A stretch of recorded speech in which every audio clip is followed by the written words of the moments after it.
and promoting and still in the scene. You know, I went to Fresh Fest when I was like 7 years old in a What is limousine and was Fresh Fest? backstage.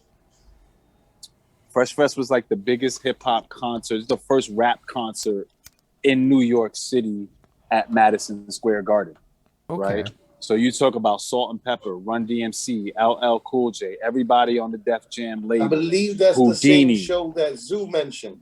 I believe yeah. Okay. Zoo And I Zoo think Zoo mentioned went with going his there too. sister, right?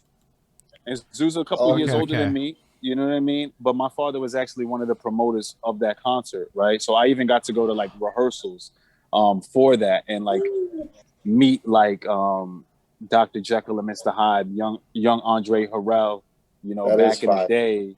That is. You know, Houdini. This is and I like I have, you know, you have these memories that are fleeting and they're broken and they're kind of like pieces. And I could like remember when Run broke his leg, you know what I'm saying? And he's on the stage rehearsing and the cast and shit like that. You know what I mean?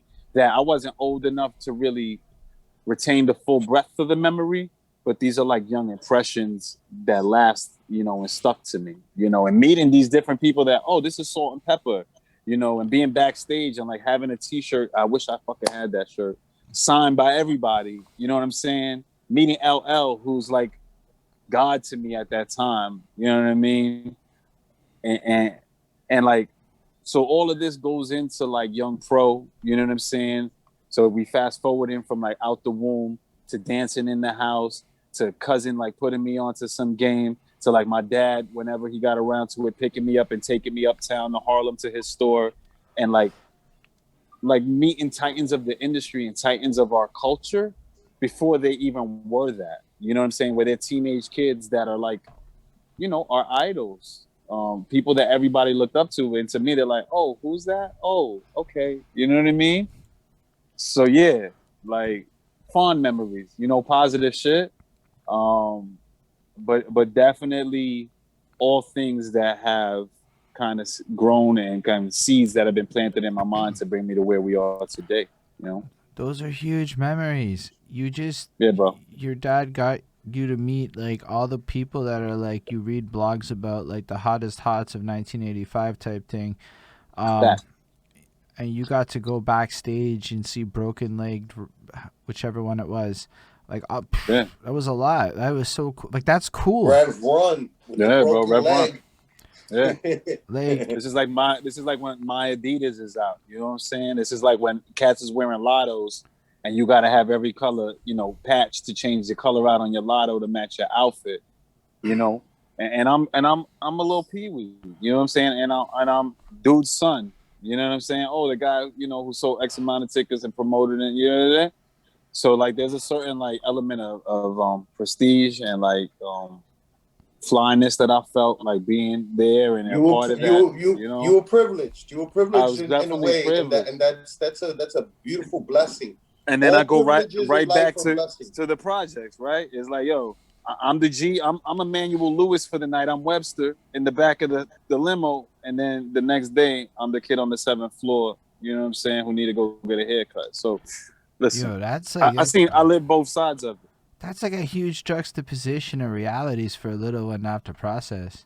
There are not a It's lot a of real thing. people who really, really have to live that kind of life. Yo, It's a fact. that's probably why you're so empathetic, because you've seen a lot of things a lot Yeah, of people haven't seen. I respect that a lot. that's a fact, bro. Like I could like the bottom resonates with me. So Mm. it don't matter like where I go or get.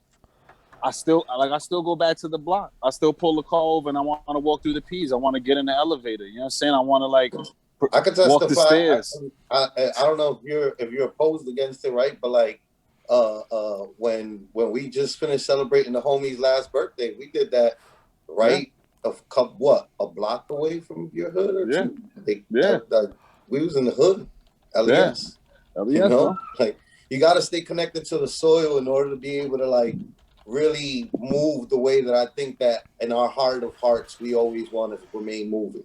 Mm. And I got to be honest about who I am too, regardless of where I might, you know, aspire to go eventually, right? But even And so like, and the kids need to see a nigga like pull up on the block. and be like, yo, he's regular. You know what I'm saying?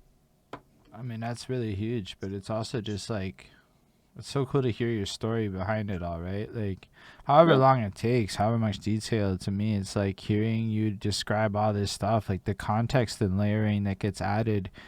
It explains a lot of stuff, like the realities that go into the music. Like when you listen to bars and you hear rappers describing stuff, if you don't understand what it's like to maybe grow up in New York in that time at all, then you have no fucking idea what anything is when you're listening to it. It's just sounds. So it's like, I think that's the real blessing of this, is like even hearing how you describe the reality of these parties till 3 a.m. Like I'm just saying, yo, like if I'm a kid and everything Holden, is that loud, I'm talking and stuff, like 5, 6 in the morning. Yeah. Like you're gonna hang out till you pass out, bro. You know what I mean? And when you're ready, go in the room, close the door, sleep on the coats. Fact. I just definitely know that was is not what my life was like. It was a lot quieter with a lot less partying till 5 a.m. So it's just like hearing that, right? Like it's like, okay, it explains certain energies more because that's what people grew up in, having the same clothes on for days. Serious. That's it. Like, man, even the partying in that era must have been like such an It was different. I'm talking about the no seatbelts era, and nobody try to run with that shit. I said it. I'm talking about the no seatbelt era. You be with your 7 cousins in the back seat of the Whoop Rock like this. We're gonna get to the beach. We're gonna get to Coney Island, and homie in the front, he got like a 6-pack. He's smoking a bogey on you, and you're gonna wear that. You know what I'm saying?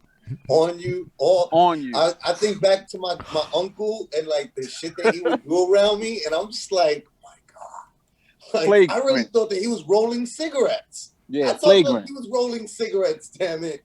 Flagrant.